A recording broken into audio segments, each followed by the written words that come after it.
Hey folks, I have to speak about the Anchor app because I just find it to be so amazing. There has never been an easier app that I've ever come across to make podcasts where you're able to split things up into segments, and if you should make a mistake and you need to edit something, you just can so quickly change it. You have to see what I mean by having the app. If you have the app, you'll see it's completely different than anything else that I've ever experienced. That's in regards to the app. They also have a program where they will distribute, where they will give you directions and guidance on how to distribute your podcasts to a whole bunch of different platforms, which are really popular. That will make your podcast really popular. There's so many other features that this podcast has that I've never seen in other podcasts. For example, you could add background music, but it's not like you have to listen to the entire podcast again with the background music in order to add the background music. They do it for you. You just have to put in whichever background music you want. You choose it, and they do it for you. They have a great selection of pictures, artwork, all of the things that you would want in a podcast. That's what they have, and this is just the beginning. I can tell you as time goes on, I'm going to be able to tell you so many more things about this podcast. I do have a lot of experience working with other podcasts, and I can tell you that when it comes to making a podcast, there's nothing greater than this. This is really top notch. So I highly encourage people to start off with this podcast, Anchor, the Anchor app. Thank you. Bye.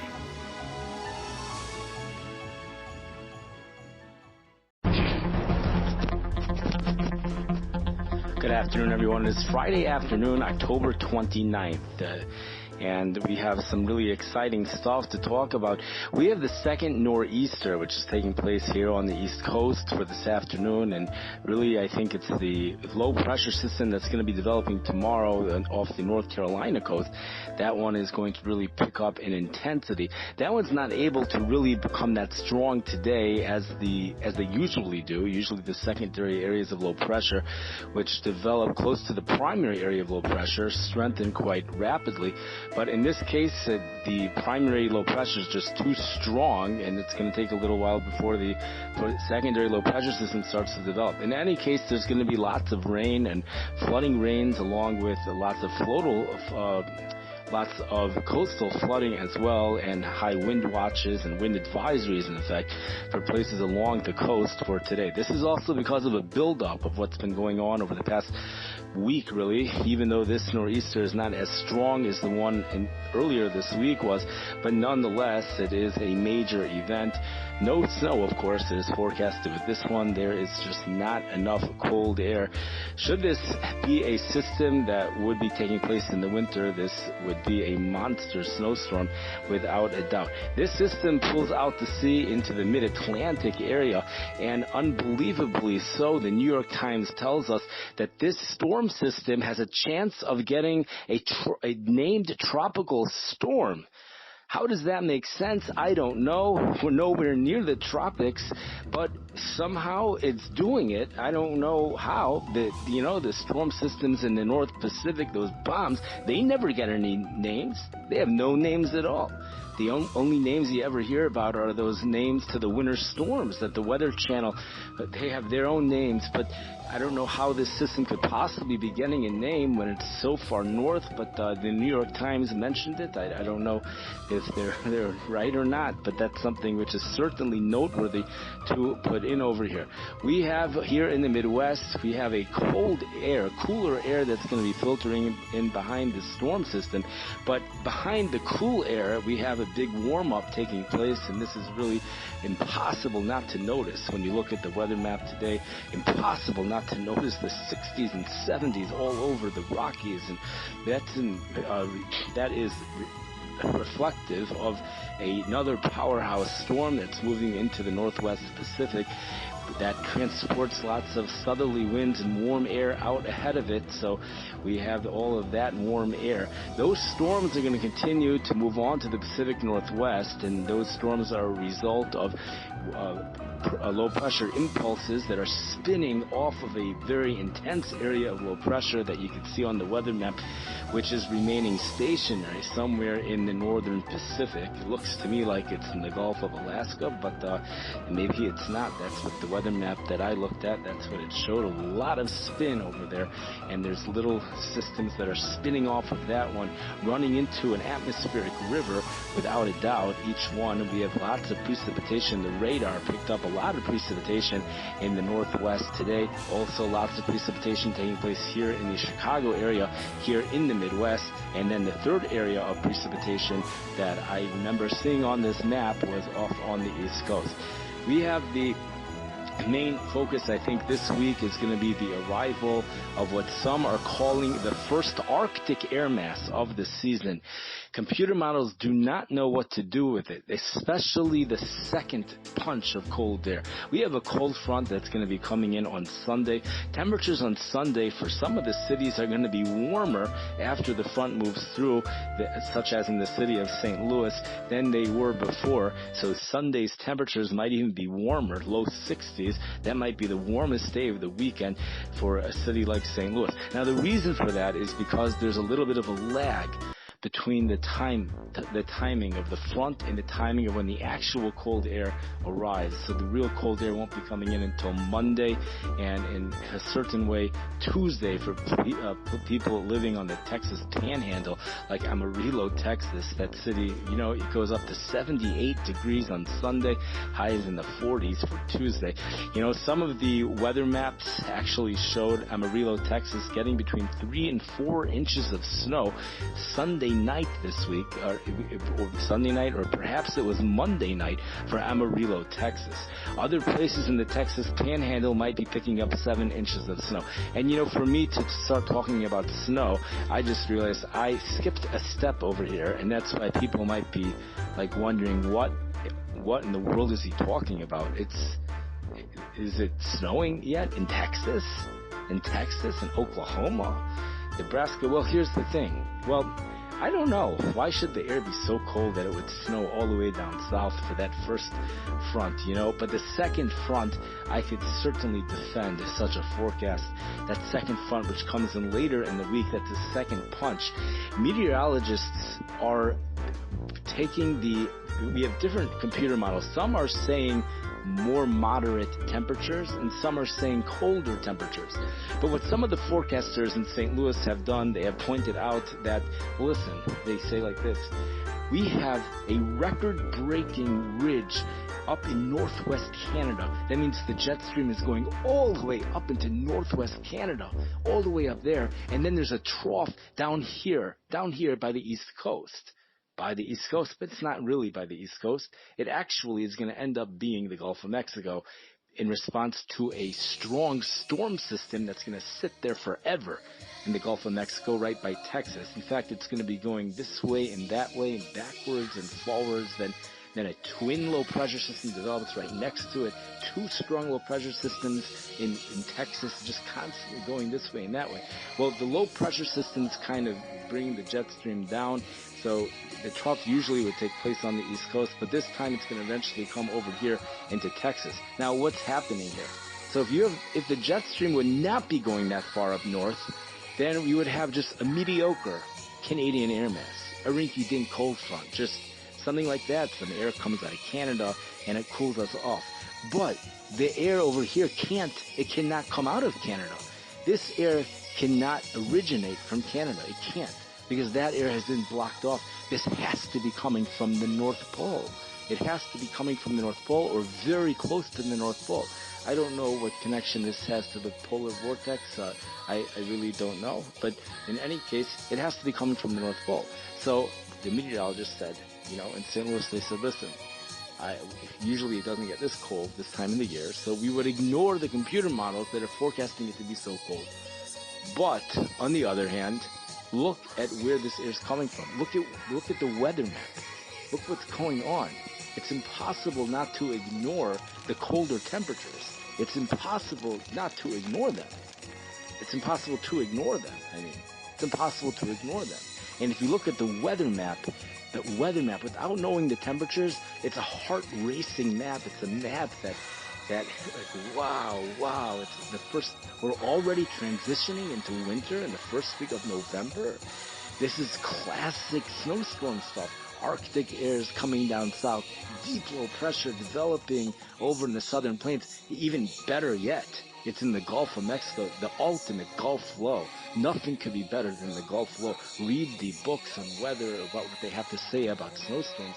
You know, the strongest snowstorms here in Chicago have all been panhandle hooks. They've all been panhandle hooks. What are panhandle hooks? They're low pressure systems. They develop on the Texas and the southern Colorado area. Then they take a hook. They make like a hook. They lower themselves into Texas before they move back up northeast. And when they lower themselves into Texas a little bit onto the Texas Panhandle, that's when they get copious amounts of Gulf moisture. They move northeast. Those are the classic storms. Those are the strong storms. Because there are so many of them, it happens to be that Chicago's strongest storms, the real blizzards, were all a result of that. But there's actually a storm which is even stronger than that. The only reason why we don't have any of those on the record books is because they are so rare. That is called the Gulf low. Now, we had some Gulf lows last winter. In fact, I thought it was unusual that there were so many Gulf lows. Chicago didn't really get them, but they remained down in the south. You know, this has been going on for months already. Even in June, there was just these Gulf lows that just stayed around there. Last winter, if you remember, even before the polar vortex, there were snowstorms bombarding the state. There were snowstorms. 2 feet of snow fell in January in the Rio Grande, the Big Bend area of Texas. How? I don't know how. Because how can it be colder down there than it is? How could it be? It's not cold enough for snow above it, but all the air comes from up north, but it is cold enough in Texas. There's answers to that. There's something called dynamic cooling. There's evaporative cooling. So it is possible to get, if you have heavier precipitation rates in a storm, then that area might be falling as snow, and you have lighter precipitation rates here in Chicago. Even if in a certain way the temperatures are cooler here in Chicago, the precipitation might be falling as rain here, and it might be falling as snow down there. That was a little bit of a side point. But getting back to, I don't even know what we were saying over here. Getting back to I don't know what we were saying, but we were talking about something about in Arctic. The air has to come from the North Pole. It's going to come down south, and we are now in a transitioning phase. We're transitioning into winter. That's what we're doing right now. And that adds a certain level of complexity to the whole situation, because it's very hard to read the models, to know the forecast, to make a forecast with accuracy during a transitioning period, because each season the computer models tend to not be accurate, but they're not accurate consistently in the same way. Like 1 year, they're always 2 inches too high in the snowfall, or they're always 2 inches too low, or they are always this or always that. But we're in a transitioning phase, so we don't know what they are. That's one reason why the forecasts are going to be difficult this week. So even if the models are forecasting temperatures to be more moderate, but if you look at the weather map, the map itself is really more heart-racing, and it's more impressive than those temperatures, than the numbers. The numbers just show highs in the 40s for here in Chicago, highs in the 40s for Amarillo, Texas. That's getting pretty way up there, but it's 40s, it's only 40s. It's not really snow weather yet, but we are getting a weather pattern which is quite impressive. And if this would be January, we would really be feeling it, and it would really be making headlines. we're getting away with it because it's only early November. So, but it's something to keep an eye on, and maybe things will be more drastic than what currently is forecasted.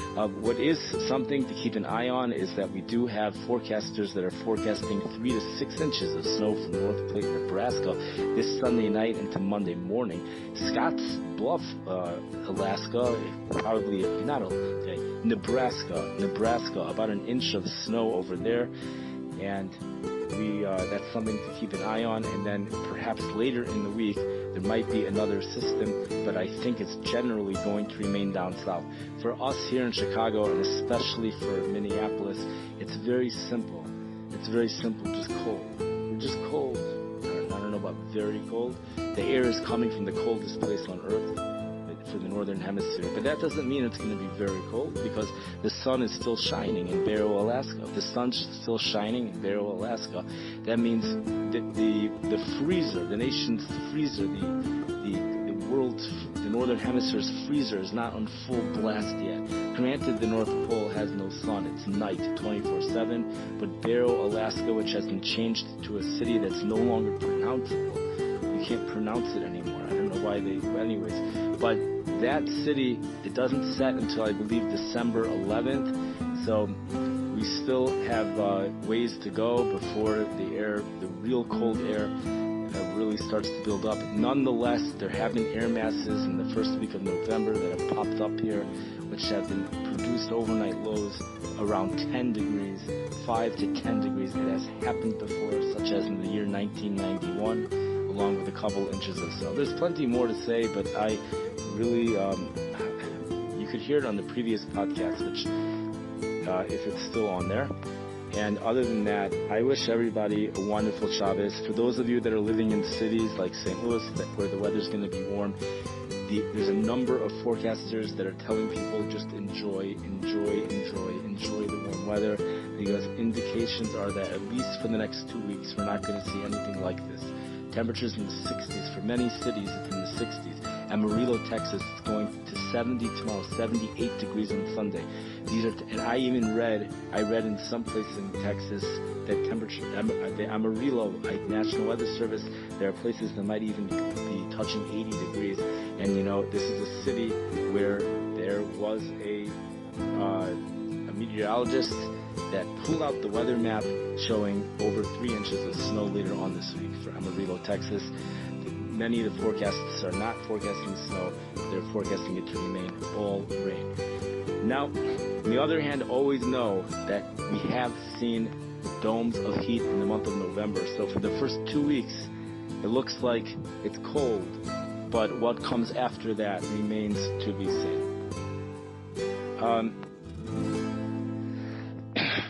With that, everyone, I wish you a wonderful Shabbos and a wonderful week.